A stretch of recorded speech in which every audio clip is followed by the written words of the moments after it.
다음으로 흰옷을 사서 입어 벌거벗은 수치를 보이지 않게 하라 하셨습니다. 여기서 흰옷은 성도들의 거룩한 행실을 의미합니다. 그런데 거룩한 행실은 바로 거룩한 마음으로부터 나오게 되지요. 마태복음 12장 34절 후반절에 이는 마음에 가득한 것을 입으로 말함이라 말씀한 대로 결국 마음에 있는 것이 말과 행동으로 나오기 때문입니다. 마음은 거룩해 하지 않으면서 겉으로만 거룩한 척 외식하는 사람은 중심을 보시는 하나님 앞에 숨길 수 없으며 언젠가는 그 마음의 악이 드러나게 되지요. 따라서 본문에 흰옷을 입는다는 말씀은 마음 안에 있던 비진리의 검은 마음을 벗고 진리의 하얀 마음으로 만들어 간다는 뜻입니다. 이렇게 할 때만이 앞서도 말씀드린 것처럼 의의 옷을 입게 되므로 벌거벗은 수치를 보이지 않을 수가 있지요. 그런데 오늘날 얼마나 많은 사람들이 스스로 벌거벗은 것도 모른 채 벌거벗은 수치를 드러내고 살아갑니까? 심지어 짐승보다 못한 행동을 하면서도 그것을 수치로 여기지 못하는 사람도 있습니다.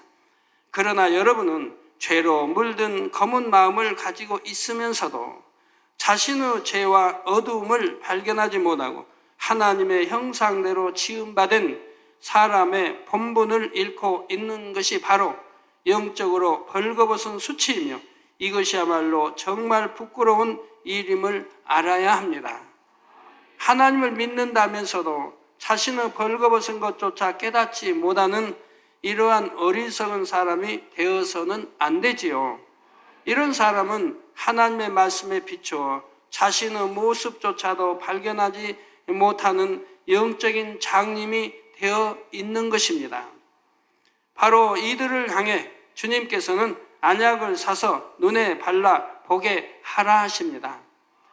이는 곧 영적인 눈이 열려야 함을 말씀하신 것이지요. 여러분이 믿음을 가지고 말씀대로 살아가다 보면 차츰 성령의 음성도 듣게 되고 진리가 무엇인지 죄가 무엇인지 깨닫게 되며 영적인 분별력이 생기게 되는데 이것이 바로 영안이 열리는 것입니다. 자, 그리고 이처럼 영안이 열렸을 때 하나님의 말씀을 들어도 이해가 되고 천국에 대한 소망도 주어지게 되며 말씀에 비추어 자신을 발견하여 진리로 변화될 수가 있지요. 그러므로 영안이 열린다는 것은 실제 영안이 열려 영의 세계를 본다는 의미도 있지만 이보다 더 중요한 의미는 하나님의 말씀을 들음으로 하나님의 뜻을 깨닫고 그 깨달음을 통해 내 자신을 진리로 변화시켜 나가는 것이라는 사실입니다. 이처럼 영안이 열려서 하나님에 대해 알고 그분의 뜻이 무엇인지를 깨달아가는 사람이라면 세상과 짝하며 살 수도 없는 것이고 어찌하든 말씀에 비춰 자신의 어둠을 발견하여 진리로 변화되고자 노력하게 되죠. 자, 이런 사람이 빛 가운데 사는 사람으로서 하나님과 더 깊은 사귐의 단계에 들어가게 되고 그만큼 하나님의 사랑도 받게 되는 것이고요. 여러분은 대부분 첫사랑의 뜨거움과 불같은 성령의 체험 가운데 충만하게 달려갔던 시간들이 있을 것입니다. 물론 지금도 그렇게 첫사랑의 뜨거움으로 성령의 충만함 가운데 달려가는 분들이 있고요. 그러나 혹여 그렇지 못하여 지금 그 첫사랑의 뜨거움을 회복하기 위해 첫사랑 때 가졌던 성령의 충만함을 받기 위해 다시 힘쓰고 애쓰며 노력해 가는 분들도 있지요. 그런데 반면에 어떤 사람들은 자신이 첫사랑을 잃어버리지는 않았는지 성령의 충만함을 잃고 신앙생활을 하고 있지는 않은지 이런 것에 관심조차 없는 사람들도 있습니다. 교회는 왔다 갔다 하지만 신앙생활에 열심을 내려고도 안 하고 더 이상 자신을 희생하려고도 하지 않으며 뜨겁고 충만한 신앙생활에 대해 사모함조차 없는 경우가 있지요.